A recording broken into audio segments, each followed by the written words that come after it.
This show is sponsored by myoliveleaf.biz, myoliveleaf.biz. Before I continue with my message, thank you, Sister Avanti, $10 coming on the Cash App. Thank you, sister. Next time, make it 20, but thank you for that 10. I know you barely had that. Thank you, sister. Donations. Donations. Donations. Donations. Donations. Donations. Gifts. Gifts. Gifts. More gifts. More gifts. Hey guys, right now you're listening to the voice of Valerie Denise Jones. Great to be back. It's hard being a one-woman show, running multiple platforms, multiple shows, one voice, one income, one God. Oh my goodness. Anyway, guys, I'm going to try and catch you up. So today's audio is going to be all over the place because Friday we just touched on a bunch of hot topics. So I'm just going to share that with you.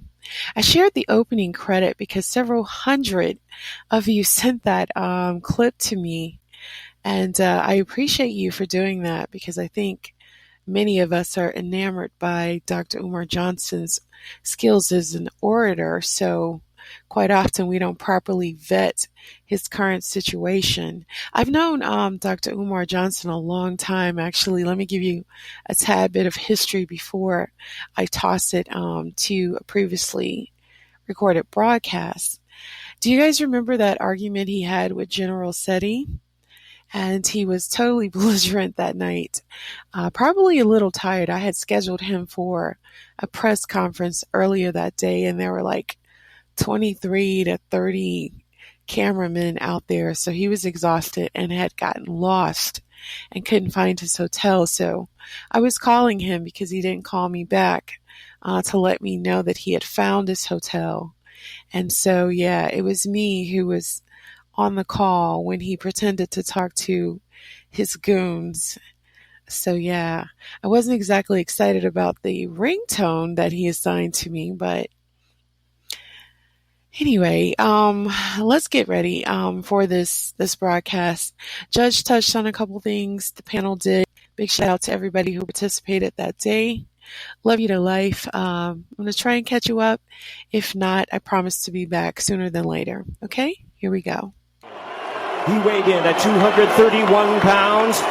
The U.S. Olympic bronze medalist who is undefeated in his campaign in the professional ranks with a tremendous record of 42 wins, no losses, one draw, with 41 big wins coming by way of knockout. Here is the acclaimed knockout artist, tonight making the 11th defense of his title.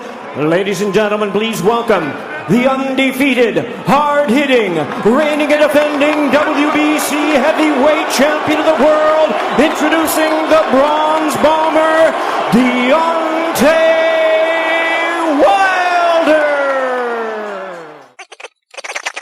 Brother Bernard, your mic is still open. We just had a Judge Brown to the conversation. Welcome, Judge 323-646. Welcome. How are you? Well, I'm fine, Miss Valerie. Hello, guest. Interesting conversation. My goodness. As he starting on the first one, his legs got weak because he had sex. I don't know what he was doing, swinging from a trapeze. I used to play football in high school and college, and the coach always said, don't have sex, it makes you weak. I found that wasn't true. I got stronger than I had, so I don't know who he's talking to. But anyway, the other thing, different strokes, I guess.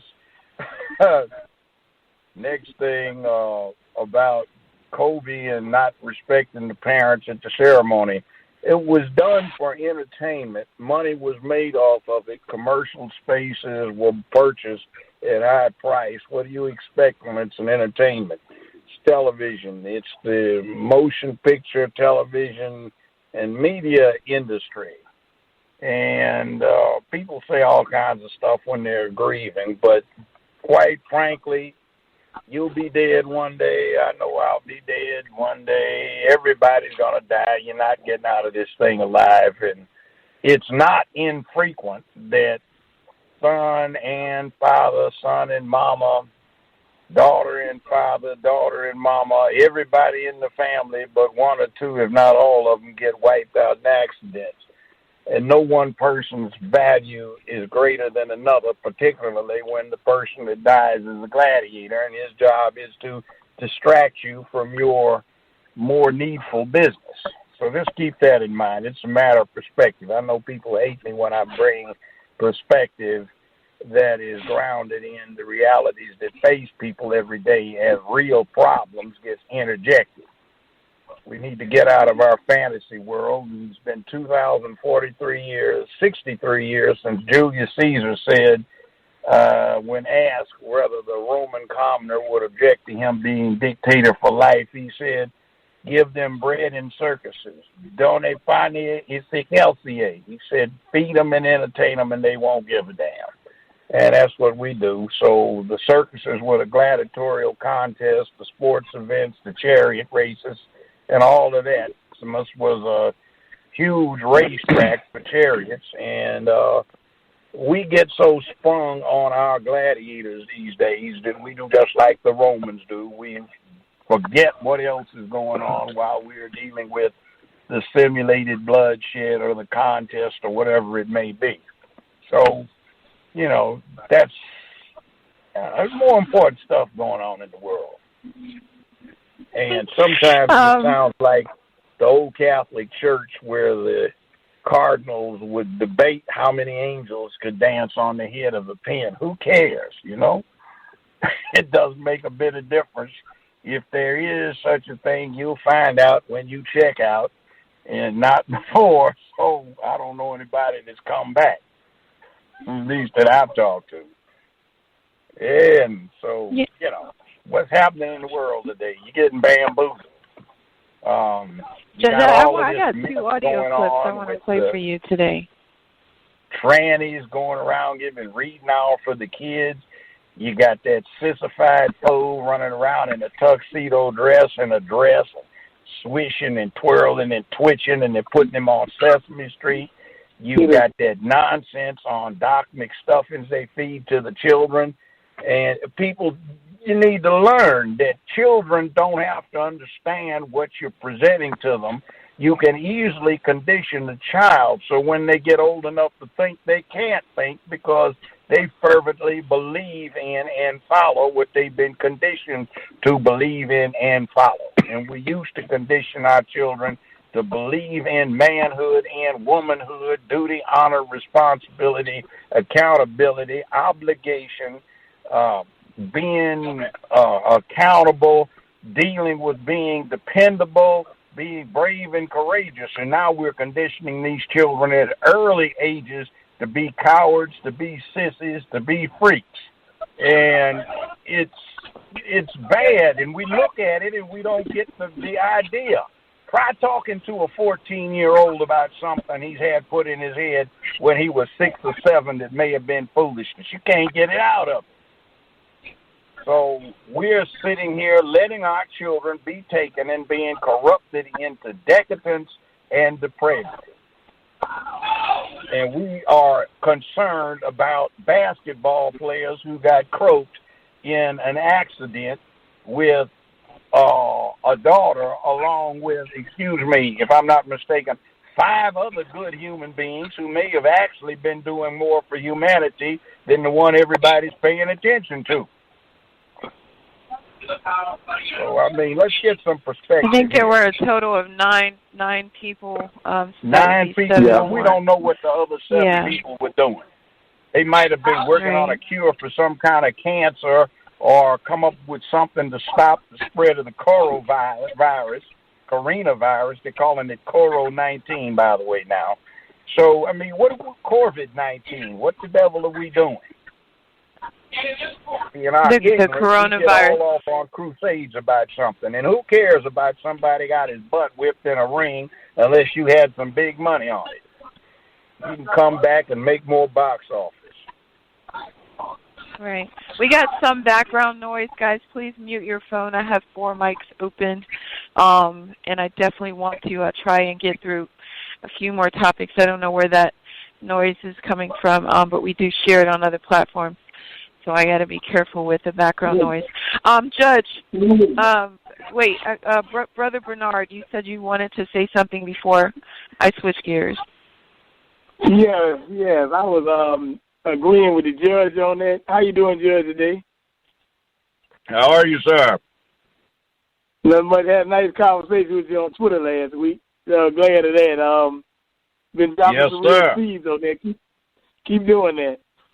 Thank you. Valerie, about that Kobe thing, and it was kind of weird because I realize it has been a spectacle over the last month, and I agree with the judge, right, on that. But it was one thing that a lot of people forget.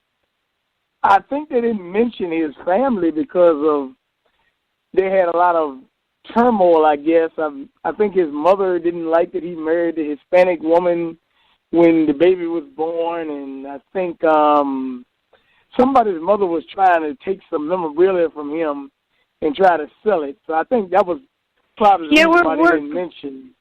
Brother Bernard, I think that all should be forgiven on the day when people are dying. You know what I mean? Like, I don't think that they still gave life to him. You know what I mean? Like, it's just, I'm sure there was a lot of things. There was a lot of things that people, a lot of sins that could have been introduced. But you don't dishonor. That's a commandment. You don't dishonor a mother and a father because of a dispute, and they had talked for several years. I mean, it's just, we don't know this situation. You know, we don't know what happened. But to hold a grudge on the day when you're putting someone's body in the ground, like, to me, that's a bit much. You know what I mean? Especially if you read about the Bible and you're in a church and they're saying you're supposed to turn the other cheek and forgive people, blah, blah. I mean, all the grievances should be set aside. This particular day, that's something they could have handled prior to that. They've had since January to deal with that. You know what I'm saying? Like, it's just not on that day and not in front of the public. It was a bit much. Yes, sir. Yes, sir. When you have a family doing it, that's one thing, and I agree with you. This is a media event that was planned, coordinated, and put on by the media. What do you think? They're not going to deal with these little things. And the other thing I would point out is after 50 years in law, I'll tell you, there are some awful vultures that come out when somebody dies that have family ties. When you die, those with a family tie who are not right won't act right. Now, that's just the truth of the matter. And if you go to a funeral, the ones that are throwing themselves on the coffin and screeching and hollering and making a spectacle are likely to have been the ones that treated the deceased worse in life. That's a fact. You ain't lying. Judge, I've been to many a funeral like that. I presided over many funerals like that. As a pastor and as a bishop of 40-some years, I've presided over many funerals like that, where people, the worst people to the deceased, want to jump in the casket, want to cry, lay themselves at the feet. They pass out. They do all these things, make a spectacle of themselves. And they never treated their mother or their father or brother or sister or husband and wife right while they were alive. Did all kinds of things to them, steal from them, cuss them, fight them, ignore them, treated them like dirt. But as soon as they die, oh, my God, and, it's the worst thing. I can't live. Oh, no, take me.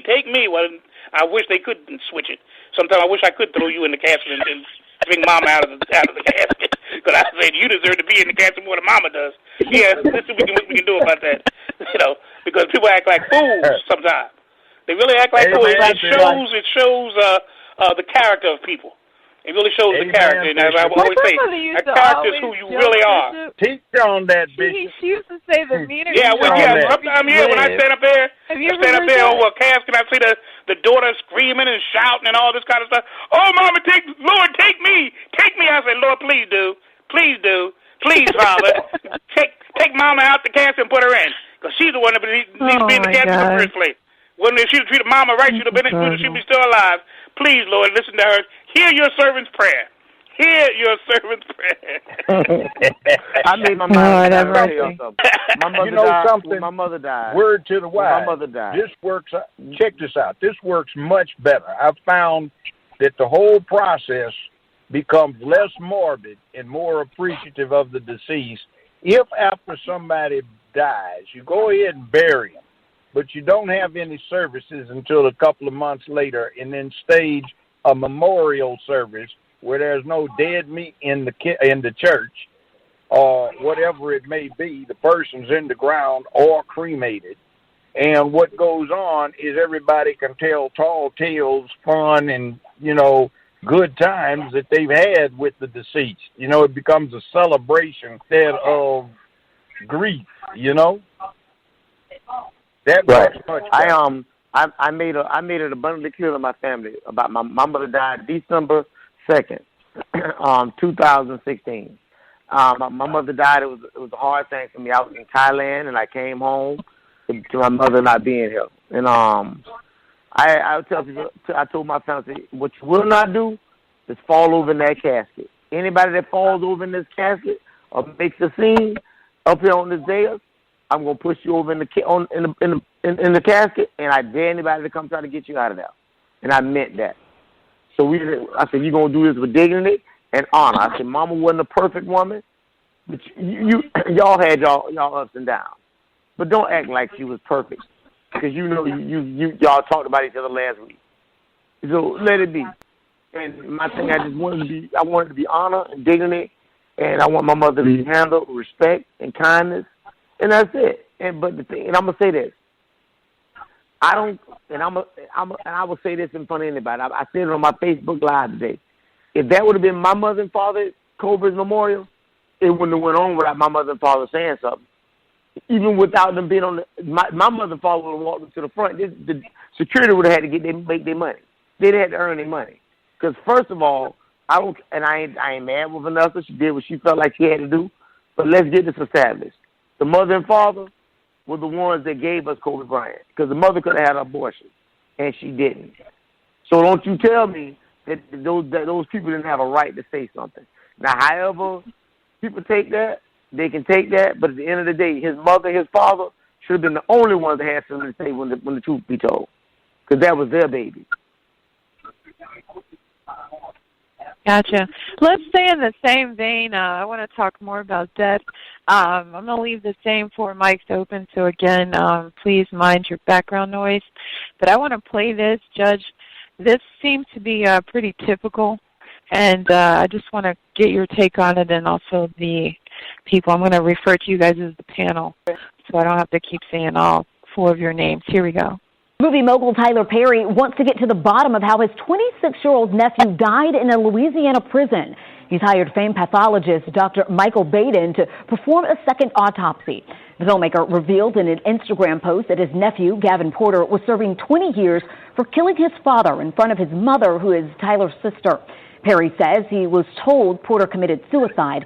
The autopsy results are expected soon.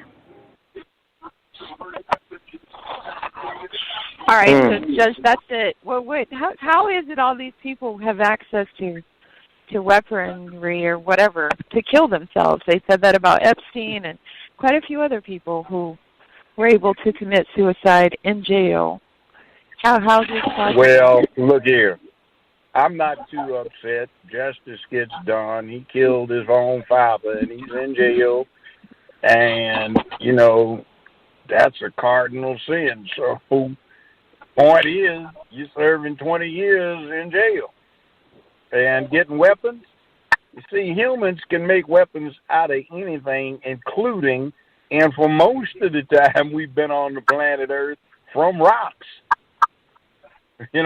Stone Age, New Stone Age, Bronze Age, Iron Age.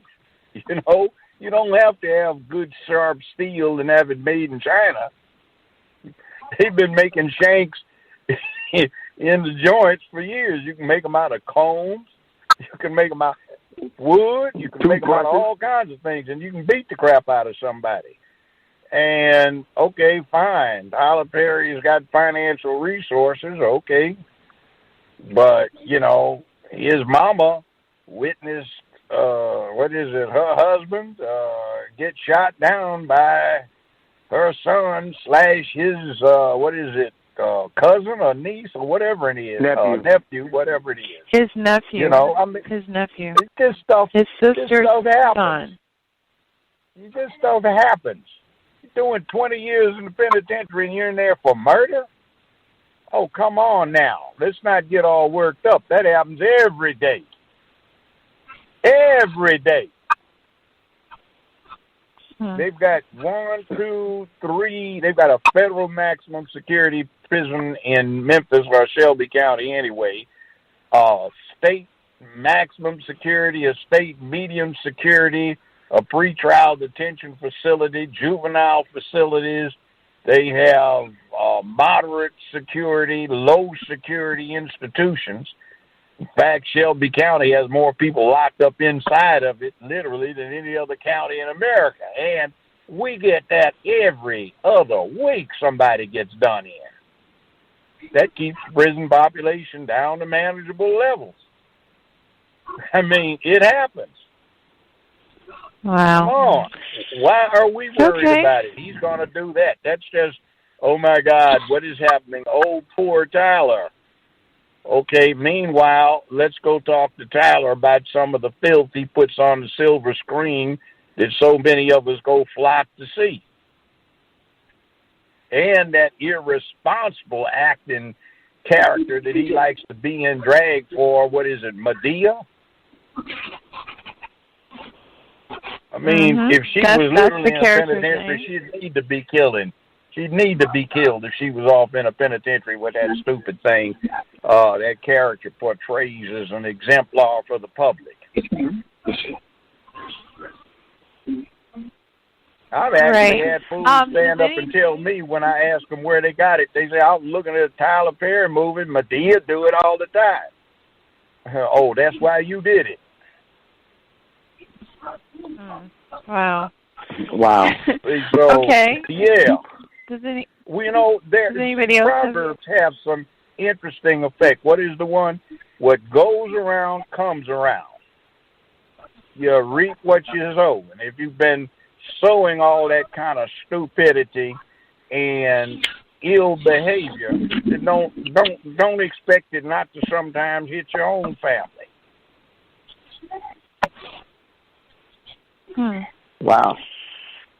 See. Well, does anyone else have anything to say regarding that? I want to play one more thing for Judge, and this is for me. This is more for me than anything else. I got one more audio clip. I'm sorry? What prison was that again? You said who? What prison was that again when he killed himself? Oh, I'm not sure. I didn't record, and I didn't take note. But he was in prison, and he's Tyler Perry's nephew, which is why it I got commanded the media attention it got. Okay. I got one thing to say about this, because I used to work in a prison, right? And it's very weird that, I mean, I'm not saying that, people should, but like I said, Tyler Perry, this happens all the time. I mean, people kill themselves in prison all the time. I mean, you could almost think about this happening every day of the week, really. I mean, it's bound to happen. So, I mean, they made a story about it, about Tyler Perry's nephew, but what about the other thousands of black men that kill themselves in prison every single day or do something to mutilate themselves, harm themselves, take spice, fentanyl? I don't think we really should just be talking about Tyler Perry. This happens all the time. It's a media story. Like, I got to go with Judge on that one. That's a media story. This happens all the time. Okay. Well, it's a dog-eat-dog world. A lot of things happen. Guys kill each other. They get raped. A lot of things go on. They get raped a lot. Let's shift gears. Huh? They get raped a lot up in the joint, too. And they wear these sagged and bag pants hung down below their butts so they can look like the ones that are getting singled out to be raped up in the joint. Apparently, they think it's cool. Like, here's the booty. Come take it if you're doing life a long time. I'm a short timer. And then they wear the style outside thinking they look cool. Yeah, man. I mean, I know it's the 21st century. Why don't you just come on out the closet instead of trying to advertise that you're trying to get somebody to put you in it? Well, that's what the sag in the pants is. It's availability to all your sexual freaks in prison, come on and have me. That's what it is. Can I say this right quick? I'm gonna say it. Everybody's talking about the red table conversation with Red Table Talk with Jada Pinkett. Yeah, I'm gonna ask you this question: if Gail would have went after Tupac for rape, would Jada Pinkett have been as angry if Snoop went after her about Tupac and not Kobe? Y'all think about that, because Tupac was in jail for rape, sexual assault. Kobe was just brought up on charges, and Tupac actually was in jail for it. So how do you think she'd have took it if it had been Tupac they were talking about? Don't worry, I'll wait. I don't think she would have taken it very well. Kobe never got brought up on charges. There were pending charges, but he never got brought up on them because the victim turned out to be bogus. She'd had sex with 6 or 7 guys within 24 hours, and when they analyzed her panties, she had sperm from 4 different men in them.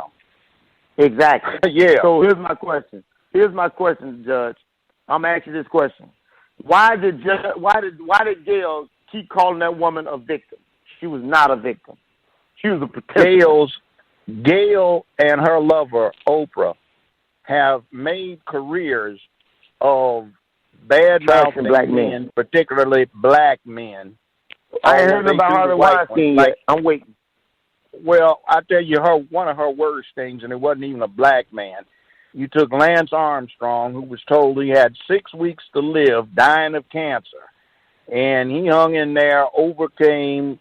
They treated him with first-class medication, and he won 7 consecutive Tour de France races. Then she talked him into confessing, and there was nothing to confess. He hadn't done anything any of the rest of the top riders had done. They had no proof against him, and she got him spilling his guts, and she got great ratings, and he got stripped of everything. And as somebody asked me, they said, what the hell are you criticizing him for? You ought to be getting on him for setting an example of personal will overcoming a physical condition that was fatal. 10 years after he got given 6 weeks to live. So all of you people out there boo-hooing about cancer and suffering from it and wearing pink ribbons to deal with cancer survivors, you ought to be lauding this man for surviving long enough to do this in the face of that horrible disease. But yet she, with her low-life itself, wanted to generate high ratings, and she, with no scruples, none at all, took the man down. And that is one of the lowest things I have ever seen on television. And Gail's right in there. And they make this thing about having people having crying catharsis. And Oprah, out of the mouth of the man that discovered her, Roger King, he said he was, quote, looking for a poster child for ugly female stay-at-home America. He found her, set her show up, made her finances, invested her money, and then he died, and that's why OWN went kind of crazy. Now, if you go in their building or where they have the headquarters, you see 2 or 3 black people in there, and usually there are some 20-year-old lesbians or some 20-year-old gay boy and some Michael Jackson prancing around, and then the rest of them are 40, 50, and 60-year-old white lesbians running the place. He needed to jump her. It's time we as a people started taking down these false leaders who are out there trying to push stuff that is our downfall. These people have been taking down the family. Oprah is in her late 60s. She's had all this time, all of this money, and the closest she could come to getting a man was to pay Stedman, who's also gay, to get around and floor show with her. She has no children, no marriages. I ain't buying it. So she's trying to take down an institution that is the foundational building block for our black communities, for every human community, and in political science terms, the family is the foundational unit of a nation, and a nation state is nothing but an extended family. It is absolutely Judge, your mic is getting lower.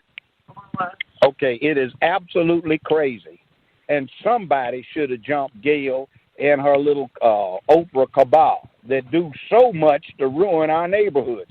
I mean, she's been on for decades, and over these same decades, she's been advocating stuff that is now common, that we normal people look at as elements of divisive elements that are doing great harm to our communities. So, no, he has no reason to apologize to that snake. And like Thurgood Marshall said on his retirement speech, he said, I'm going to tell the people they need to beware. A black snake will bite you just as quick as a white one, with his gravelly voice. I think maybe he just apologized for calling her the B word. Wait 1 second. 314-381. I added you to the conversation. We got quite a few hands up. I don't know if you're here to talk politics or to discuss. No, I was going to make a comment on what's been spoken already. Hi. Well, then, can you introduce yourself? Welcome to the show. Yeah, my name is Bianchi. Hey. And you better not promote your show today, or I'm going to spank you. I don't have a show. Well, good afternoon to you, Judge. And you know, you was talking about Tyler, I guess his nephew. It's peculiar how people have gotten today. You know, this person committed the murder he did in front of the man's wife, and now when he gets killed, the karma comes on him. People want to call foul. And you know, I told my kids, when they're walking down the street and if a stranger is behind them, they run home or run to a place where you can seek help. And when I tell folks that Trayvon Martin, if he had to follow those same direction if his parents had told him, he'd be living today instead of trying to circle around and fight an adult. And, of course, he was going over to his mother's boyfriend's house. So it's all kind of things that's going on today. He was going to his father's girlfriend's house. And by the way, girlfriend. Oh, okay. Let me add something to the equation that Anderson Cooper asked his mother not to reveal, but she finally did. When Trayvon died, his grandfather was a lieutenant detective on the Miami Police Department, and so was his daddy, but a sergeant. See? And by the way, see, that was the defense. I don't want to badmouth the young man's memory. He was whipping Zimmerman's ass and had him down on the ground, and Zimmerman said that he thought Trayvon was going to kill him, which is why he used deadly force. Now, the DA, who has a very large Cubano constituency, took a dive on that case because he should have jumped on it, because out of Zimmerman's own mouth, he convicted himself if he had chosen to argue it. He did not, because under Florida law, if you set the whole damn thing in motion, you can't say what I set in motion wound up getting me in a position where I was getting the worst of it without you surrendering, and he didn't. So Trayvon had a right under Florida law to kill Zimmerman, and Zimmerman was talking about this young teenager was whipping his butt so bad he was thinking he was going to die. So, I mean, I get your point. But let's not besmirch the young man. He was kicking that fool's ass, and that wasn't the first time he was. Has been up for violence. Zimmerman is an OG. He's a Cuban OG, and he's doing what the Cuban gangs were doing, which is jack up somebody black, and all that nonsense was just a cover for that. That's what's going down. You got a point there, but still, you get my point where if a teenager... Your point well taken. Thank you very much. And, you know, here's another thing. You had the case with Sandra Bland. Sandra Bland was locked up, went to jail. Then she committed suicide. She ended up dead. Then thousands of people come out and protest. Well, to these thousands of people, her bail was only $500, if I'm not mistaken. Out of the thousands of people that came and protest, you mean to tell me all y'all couldn't come up with $500 to get her out of jail? Whoa. So wait a minute, bro. Yeah, so they kill this woman and they kill this woman, and it's her fault that she shouldn't have never been in. She didn't get killed. She killed herself. I don't believe that. Well, she wouldn't have been killed if they had her bailed out of jail. I believe it because here's why. she had an affluent family, and not one of them would come forward and put up $500 worth of bail. And the description of what was going on and what they did have on video, I said, poor woman's got mental health issues, and her family has had as much of it as they can take. That's what seems to have been the case. And she got in there and got to thinking about it with no distractions, and she took herself out.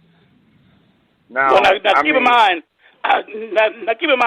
many of these people that we talk about their color, but we also have to talk about the disabilities as well. I think about Eric Gardner.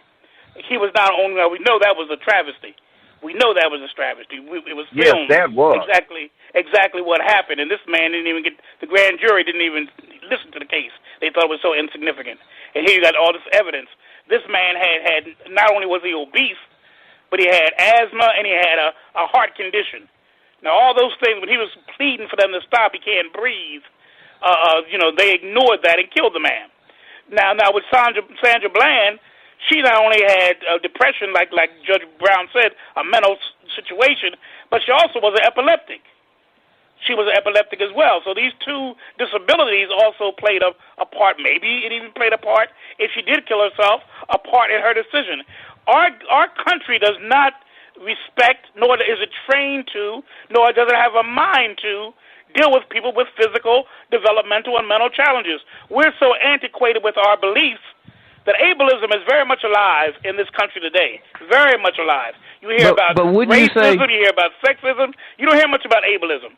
In all the debates we've heard, how many times you heard anybody talk about anybody disabled other than the Medicare for all, which includes everybody? It's just what I'm saying. It's all.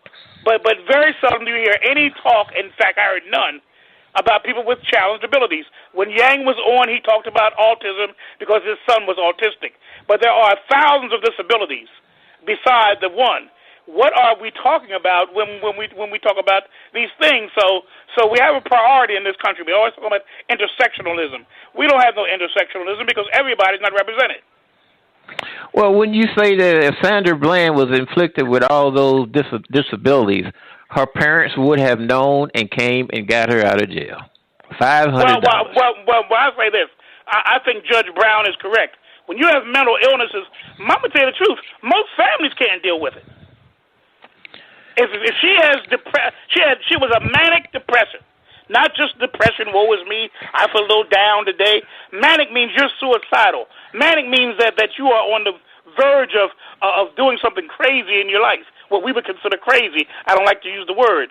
But nevertheless, she had a condition. I'm sure she was a challenge for her mother and her father and other members of her family. And she was going to, go on. She was going to a new job and all that. Right. Well, anyway, let me get off of her. I'm sure that there's been enough said about her, but I want to speak on two more things. Now, I think it was disgraceful for Snoop to openly threaten a person, given his background. I don't know if he's still on parole or whatever. But in St. Louis, you had a state representative by the name of Maria Chappelle Nadal, who on Twitter said that I hope Donald Trump is assassinated. Now, this is a state legislature, a black woman, and she's not reprimanded whatsoever. And lo and behold, she wins re-election in a black district. Now, it's something wrong with this picture. I heard Farrakhan complaining or making point that billionaires are financing the news media or something, but he tried to get $1 billion from Muammar Gaddafi from Libya. I mean, do hypocrisy stop at the door, or is just used in some cases and not across? People say, well, look at the happened to this person up here in Seattle, Washington with the police, but down here in Miami, the same thing, and they got off. Do we just want to apply across the board in some cases, but not all cases? I'm going to hang up and listen. Well, I agree with you completely. We have a double standard in this country. There's no doubt about it. We have a double standard in this country. I look at even the impeachment attempt, or actually impeachment of, and the trial of Donald Trump, and the very thing that he's been accused of. Now, there's many other things I would have charged him with that would have held weight, that would have allowed, maybe if I even got him impeached. But they can't do but so much because they're guilty of so much themselves, both Democrats and Republicans. In the case of what about Donald Clyburn? What about Clyburn in South Carolina making a statement he made? Well, I was going to talk about that later on when we get into the South Carolina and all these things, these primaries and all that. But let me get back to the point here. We have to be so careful. You can transition that Donald we're down Trump to the last 20 minutes. We won't be taking a break, so just find a way to segue into the political. Okay, we can do. My friends almost segue into it. We're now on the eve. Tomorrow will be the South Carolina primary. Tomorrow will be and then Tuesday we have Super Tuesday, which many states, including my own state of Pennsylvania, will be having their primaries. In the state of South Carolina, we know that Joe Biden is still leading the way. He still has a lot of votes. He has a lot of influence within the black community in particular. And really, I wonder sometimes. I really wonder where the mindset of people are when it comes to endorsing and supporting certain candidates. You know, right now Joe Biden is very popular amongst African Americans, and particularly those in South Carolina. I know that Bernie Sanders is closing the gap significantly, but he still has a lot of influence, and he may very well win tomorrow. But my thing is, what are we more anxious about? Are we more anxious about getting Trump out and less anxious about getting our agendas being promoted and supported?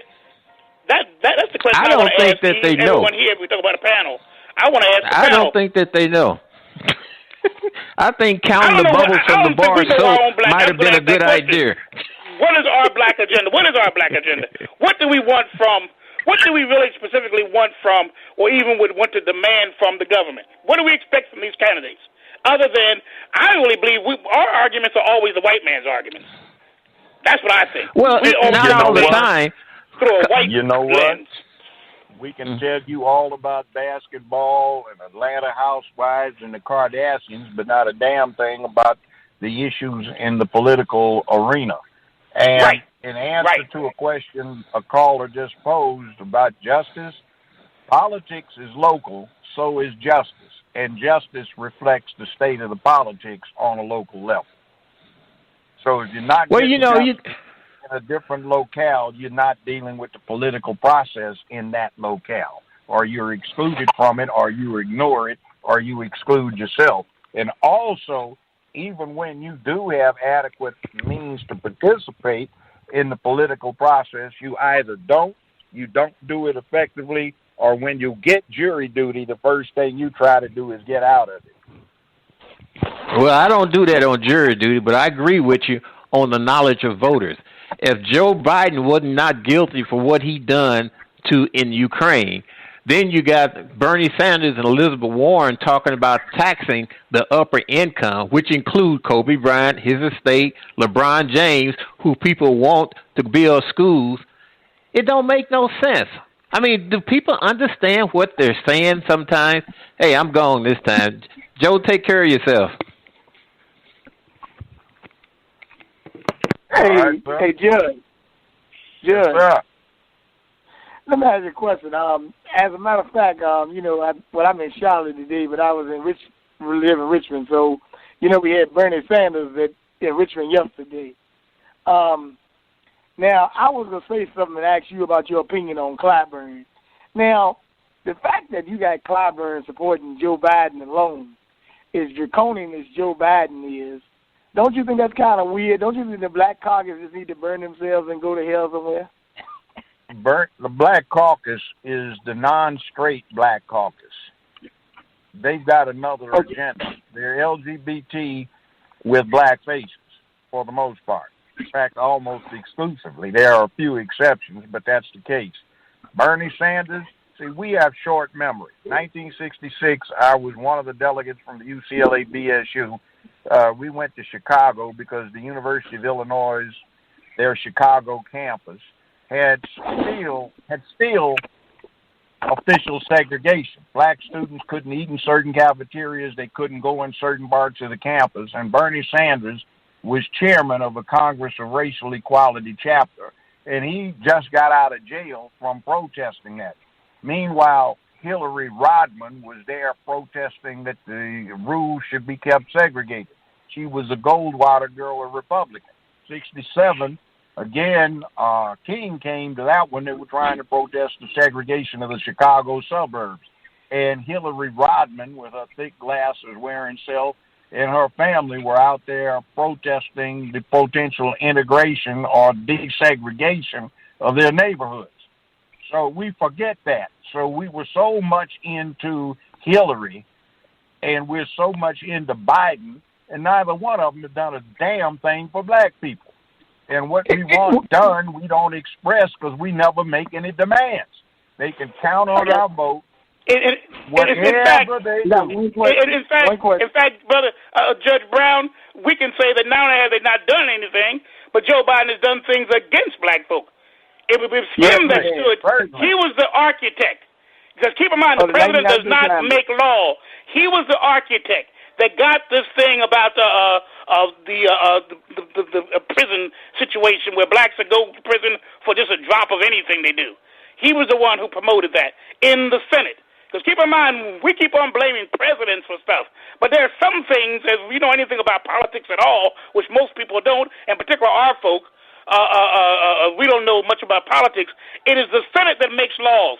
So there's a law that stops this, and there's a law that bars that, and there's a law that hinders this, or a law that supports that or doesn't support that. It's those lawmakers. It's 435 congresspersons and 100 senators that make the laws. Now, the president can sign the law, he can veto the law, whatever, and they have the power that they can, 2/3 of them can override his veto. So when you talk about who was the architect, yes, Bill Clinton wanted it, and he had a friend in Biden who was the architect and how it was going to be done, and they got it done, and Biden still has not apologized for that. The busing thing, he stood against it. He stood with Strom Thurmond. He stood with what's the other ones, all these other ones, Byrd and all the rest of them that were Dixiecrats. He stood with them. He called them his friends, his colleagues, and all that mess. And he stood with them. He was the one who stood on the Senate floor and filibustered so that the busing would die and be killed. He talked about that he didn't want his children to go with those other children. This type of thing. And yet these are the people we're supporting. These are the people that we're supporting. And you got Clyburn. He's nothing but a tap dancing, Stephen Fletcher type of guy. He's nothing but a Stephen Fletcher of the 21st century. You know, just tap dancing and scuffling, jiving, and all that kind of stuff. Doesn't believe in reparations, but he believes in supporting the racists. What kind of man is he? Doesn't believe in reparations, but believes in supporting and endorsing unknown racists, and that's what I call Joe Biden. I got one thing to say. The bad part is it's all not about any positive legislation that's proposed by the Democrats. And by the way, most of these candidates for president on the Democratic side are lying through their teeth when they talk about things like they're going to reduce taxes. The Constitution says all revenue bills must originate in the United States House of Representatives. The president ain't in that house. So, I mean, they lie when they talk about what they can do that, as you pointed out so ably, Bishop, are in the domain of Congress, not the White House. So you talk about active policy that's done things about race, and black people have fallen for this propaganda about how racist Trump is. Trump's the only candidate that has dated black women. Trump is the only candidate that went out and raised the funds for Jesse Jackson's 2 runs for president. Trump is the only one that's loaned money to a lot of black businessmen. Trump is the only one that has actually sat down and attempted to help the Black Caucus organize 20-some years ago, 25 years ago. I mean, he's the only one that signed an executive order influencing the funds allocated to the house education, urban HUD house that went to education. He's the one on executive order that is diverted a lot of funds so that they went to historical black colleges and universities. He's the one trying to implement policies that would influence more black folk getting into these historical black colleges and universities, which have been integrated the other way, by the way. He's the one that has appointed more black general officers in the Marine Corps, Air Force, and Army than we have under any of the other administrations. So, I mean, what in the hell are you complaining about? Under him, he's got the lowest black unemployment rate in 52 years. He's got the greatest spending power back in the middle class for 51 years. So, I mean, we hate him for what? Because he said, he grabbed the little kitty cat. Come on now. He didn't know anybody was recording that. They had some punk-ass gay boy that was recording that stuff because he doesn't like straight men. Not Trump, but this gay fool that recorded it. Everybody said stuff like that. You can go in a beauty salon and you hear the women talking like that. Yep. I mean, good gracious. You got somebody that's human, that's not afraid to speak out, and you don't like them, and you buy this propaganda from this LGBT-driven circus about what's wrong with him, so you can do what? Put somebody in who is the first damn thing they're going to do is help out the Skittles/Rainbow. Hey, Judge. Judge, you there? Where the benefits are. Hey, Judge. Hey, none of them said anything that's of good use for the black folk, and what they are against is their anti-family, which is something we don't need more of. Hey, Judge. Judge. Yes, sir. This is the thing. The reason why some blacks feel comfortable with Joe Biden, and sad to say, because they believe in Barack Obama. That's the reason why you retired to Joe Biden. And Snake. That's a snake. Like I always say, he is a Marshall said. A black snake will bite you just as quick as a white one, and that sure as hell was a snake from the jungles of Indonesia. And he bites you deeper. And he bites you deeper, and the venom is worse. The poison snake is right worse. out of the Indonesian jungles. Right. He's a black mamba. Set foot on He's a black mamba. America until he was black mamba from Kenya. Old. Black mamba from Kenya. There you go. He's a fraud. A fraud. A rich boy. The richest somebody to ever sit in the White House. Exactly. And getting richer by the minute. Now he got a contract with Netflix, he and his wife. They're gonna become multi-billionaires before it's all over. Wait a minute. No, that ain't how he got rich. He was already rich. Business Insider, which is a reliable business publication, published his net income for 2018. Net now, not gross, at $570 million. Wowee, look at that. Look at that. Look at that. There are only 3 to 4 people in the whole of the United States that have a net income any higher. And why? Because his adopted stepdaddy left him an equal share in the estate of one of the 10 or 15 richest men on earth when he died. From Indonesia. He went to school as Barry Sotoro. Here's a man that was born. Here was a man that's born from a white mother, a Kenyan father. He was educated at Harvard. He lived in Kansas, Hawaii, and Indonesia. He doesn't know anything about. He has no black roots in terms of ADOS roots, so American descendants of slaves. He has nothing of that nature. And he has no identity other than he married a black woman. That's all. But in terms of his background, he has no affinity for blackness at all. He lived in his father was a Ku Klux, grandfather was a Ku Klux Klan, if not a member, certainly was a sympathizer. He said it himself. His grandfather was a racist. And wait a minute, not only was his grandfather a racist, his great-grandfather, great-great-grandfather, 2 of them, were Confederate officers during the Civil War. Now, I didn't know that. Wait a minute. CNN published his genetic relationships. He's a relative of filthy rich billionaire Warren Buffett He's a relative of Dick Cheney with his sleazy, slimy self. And he is a relative of Brad Pitt.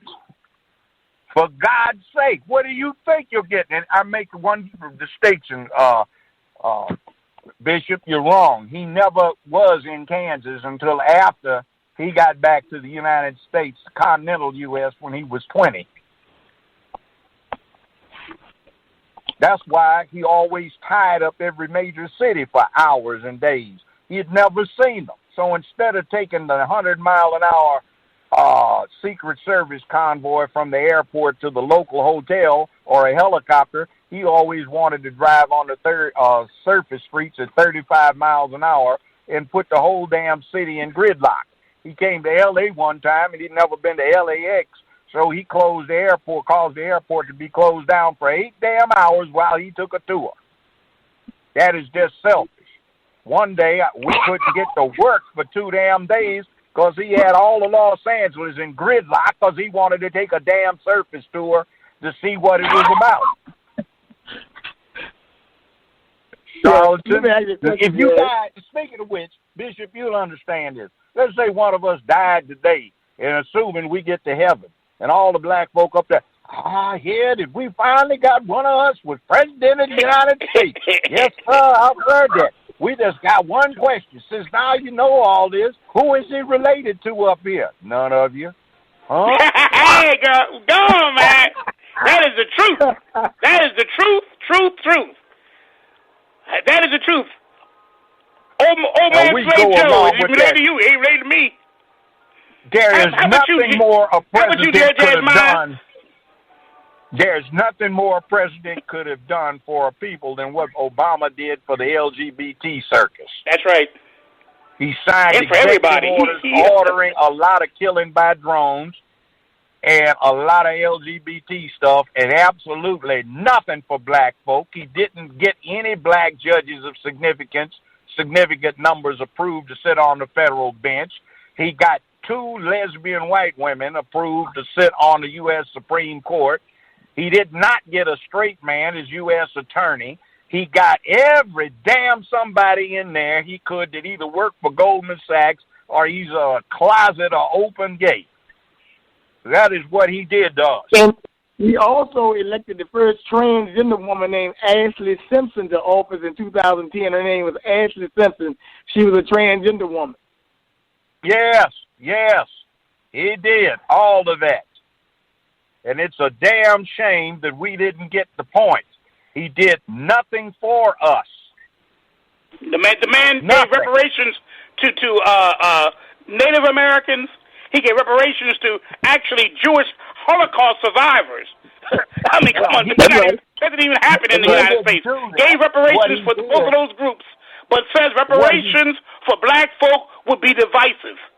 But you gave money to Native Americans. That wasn't divisive. What he did is he didn't get reparations for Native Americans. What he did is he's cleared up the nightmare, the bureaucratic logjam that got put into place when the Native Americans got reparations in 1946. You see, 1946 to when he was in the office to 2016 is a long time.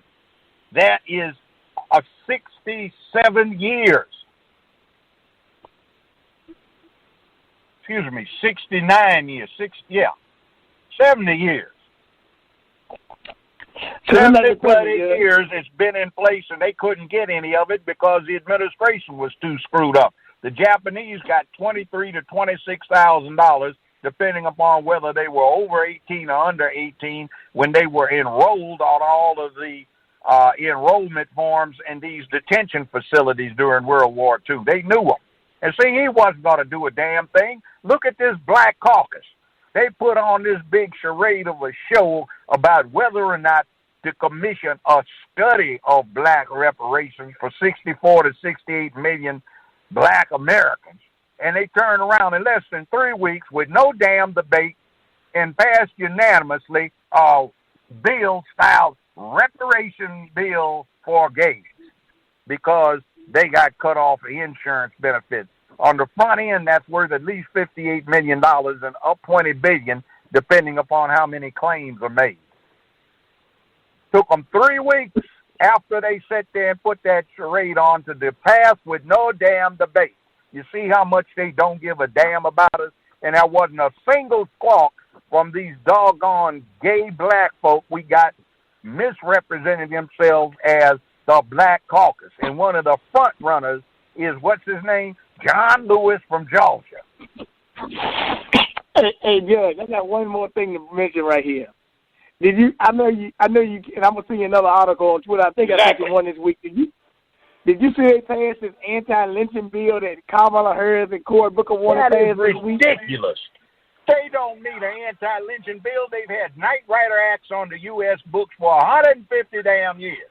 And all that thing does is it does not match the title. What they're talking about is putting language to protect LGBTQ in the various federal statutes. That's all it does. And that's what that Juicy Jesse ass did up in Chicago. He faked that. That noose was on Chicago.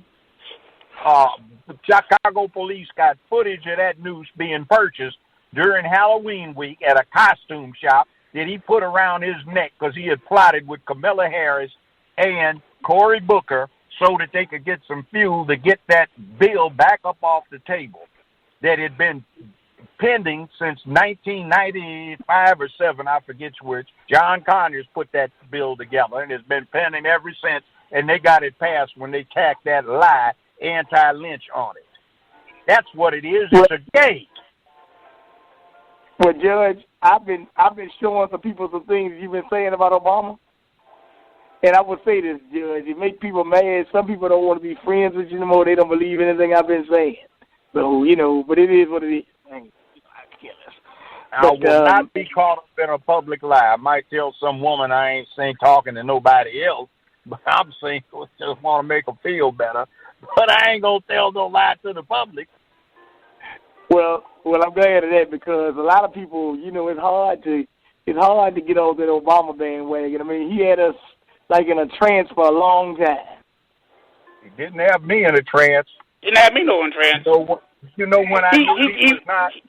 When I knew he was not worth a damn. He got me the first time. He got me in the first time. He didn't get me the first time. In 2008, he got me. Time. You know why I didn't vote for him? Why? McCain's daughter-in-law is a lot blacker than Obama. She's got long roots. She's ADOS. And McCain had 3 black grandchildren who look blacker than Barack Obama. And, Bishop, you back me up on this. When you got grandchildren, your perspective changes, doesn't it? Oh, yes. I got some. I got some. He got 3 grandchildren that are blacker than Barack Obama, and he's done more service to the country. Yeah, when I did not like him? It's been a long time ago. There was a 103-year-old lady that was staying in one of those Chicago projects. I think it was Petey Green before they tore it down. Maybe it was another one. And what happened was some thugs broke in her place. She's in a wheelchair. They were going to rape this woman, and she shot 3 of them with her late husband's single-action .45. The guy had been a cowboy down in Oklahoma. And they were prosecuting this woman for the felony possession of an unregistered firearm in the city limits. So they had a private act introduced in the Illinois state legislature to exonerate this woman. And the only SOB that did not vote for it was that Barack Obama. What? I tell you something else, too, I got very suspect behind. When he got elected to the state legislature, his opponent died before the election. When he ran for U.S. Senate, the Republican candidate had to resign due to a scandal. And Obama's senatorial opponent died before the election. Wow. I didn't hear that. And guess what Daddy did? What? Daddy Sotoro, Lolo, ran the death squads for the Indonesian army's equivalent to the Gestapo.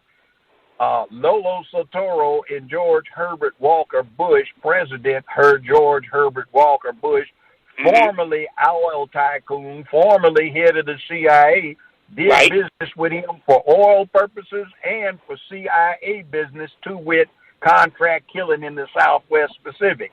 He is where he is today because his grandmama, who was the vice president of a Hawaiian bank, is now acknowledged in released documents to have been the conduit for CIA funds to the Southwest Pacific.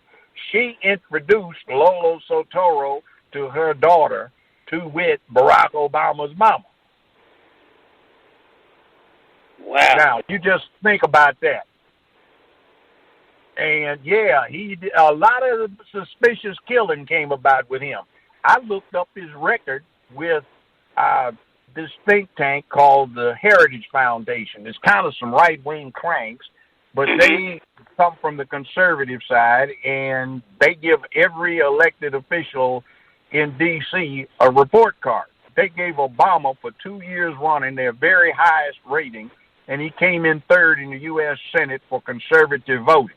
In other words, there were only 2 senators out of the 100 they felt voted more conservatively. And even though he had the lowest voting record in the Senate, in other words, he voted for fewer bills than any other U.S. senator for the 2.5 years he was a U.S. senator, but he got the third highest rating. I think the highest is 100.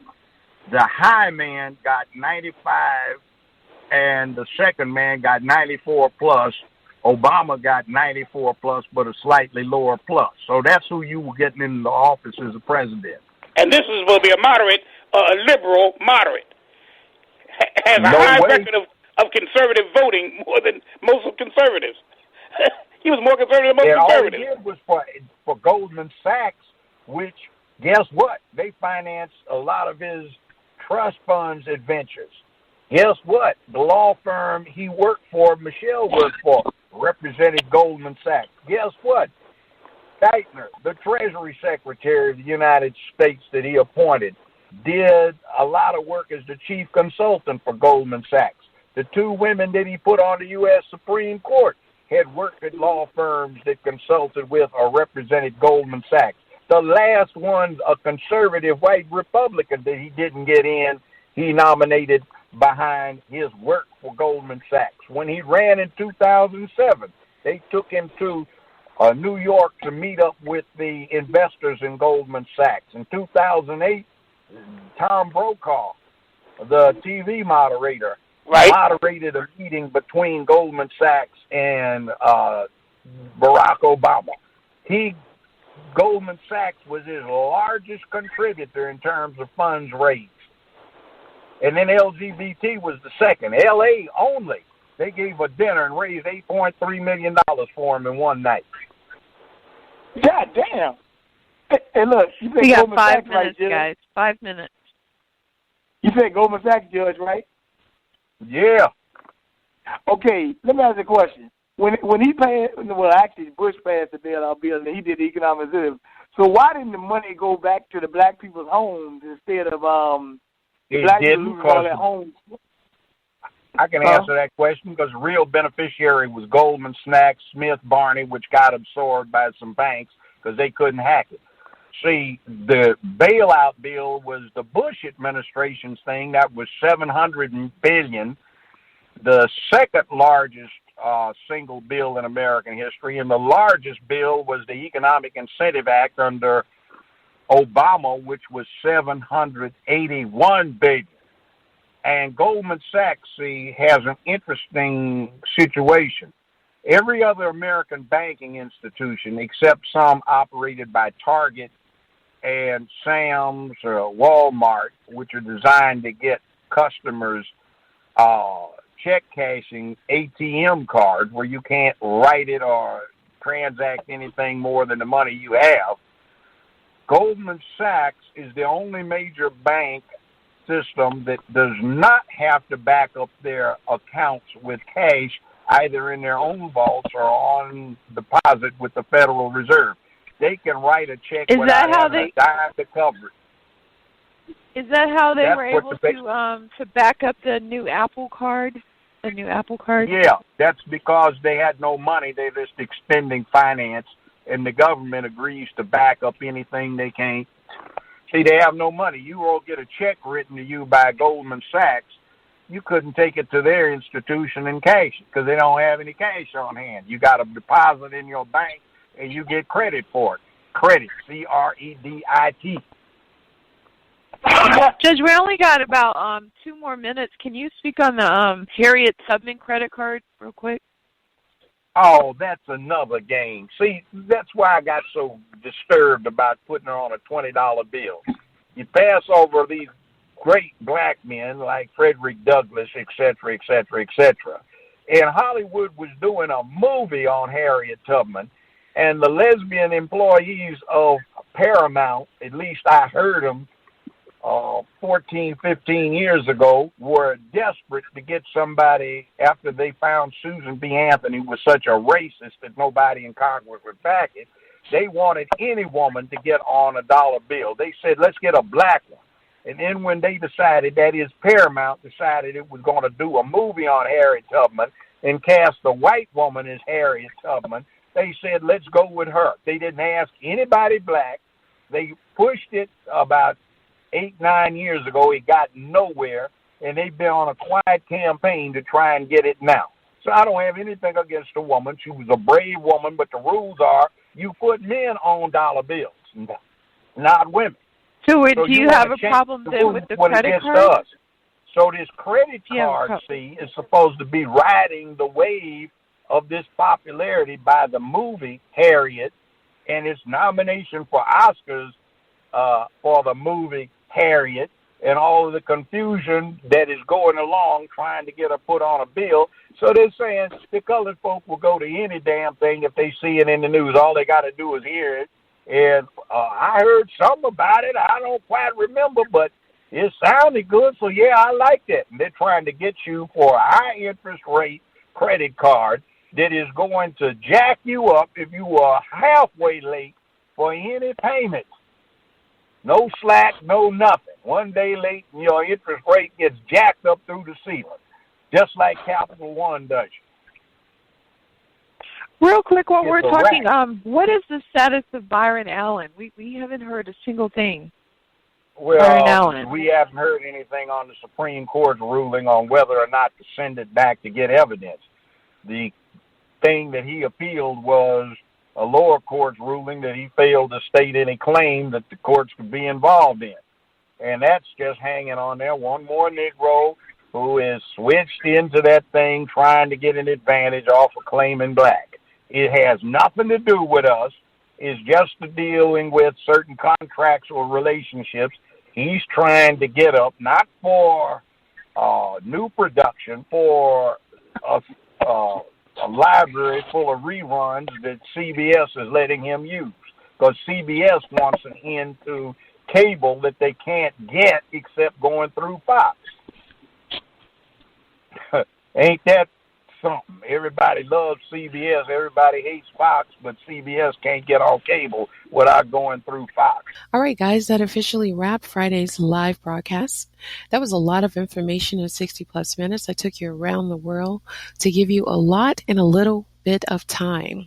And for those of you who like to beat me up down in the comment section, no, I did not end the audio abruptly. That's actually how the show ended. Yes, we ended bidding people adieu and also sending out shout-outs to people who participated. A big shout-out to judgejoebrown. I love that guy so much. I love him to life, and I thank him for his brutal honesty and everything that he brings to the platform. Also, a shout-out to our official panelists, which included about 4 or 5 people. The actual panel consisted of about 50 or 60 people. But yeah, as relates to the official, big shout out to Bishop Gerald Scott, Brother Bernard, Priyanka, Philo the Great, and also professional boxer Nate Campbell, who spoke highly, extensively on Deontay Wilder. So stay tuned for more of that recap. You could find a little bit of it on my Instagram. I give recaps there all the time. So I'm at Valerie Denise Jones on Instagram, or Miss MS Valerie Denise Jones. Also, if you'd like to talk to Judge Brown, please join us on Fridays at 4 p.m. Eastern Standard Time, 4 p.m. Eastern Standard Time. The number is 929-477-1167. I need to double back to touch on 2 points. One is thank you to everybody. Thank you to everybody who hit me up on Instagram to remind me that I hadn't posted on a particular platform. Keep doing that. Keep reminding me, because I tell you, as I operate, solo, sometimes it's not easy to remember everything. And the second thing I'd like to say is, please, guys, I want to send out my deepest condolences, apologies, what have you. And it is from the most humble part of my heart. If ever I bring on a guest, anybody who participates, and this includes the callers, if it ever offends anybody, I apologize in advance, because that's definitely not my goal. I deal with a lot of things behind the scenes, a lot of things that you don't know. So please, if I don't know everything, just hit me up in the comments section or find a way to communicate with me privately, and I will deal with it, to the best of my ability, because my ultimate goal is to give you information as your humble servant. Okay. I love you guys to life. Please hit the like button. Subscribe if you haven't already. Meet me down in the comments section. Let's catch up. Definitely that. And also tell a friend who will tell a friend about this platform. Right now, I'm going to toss it to our sponsors. Have better than a great day. I love you to life. Bye. Today's show is sponsored by My Olive Leaf. Please visit myoliveleaf.biz to shop for olive leaf extracts, which will assist your efforts to transform your life, detox your body, increase your energy, get restful sleep, and rid your body of antiviral, antibacterial, and antifungal properties. Do not delay. Contact the MOL reps today. Please visit myoliveleaf.biz for their full line of olive leaf extracts and moringa products. Oh yeah, for those of you who would like a personal consultation, please call the MOL reps at 612-567-3263. Also visit their website and social media pages for the latest on sales, new releases and more. Have a great day. See you in the comments section.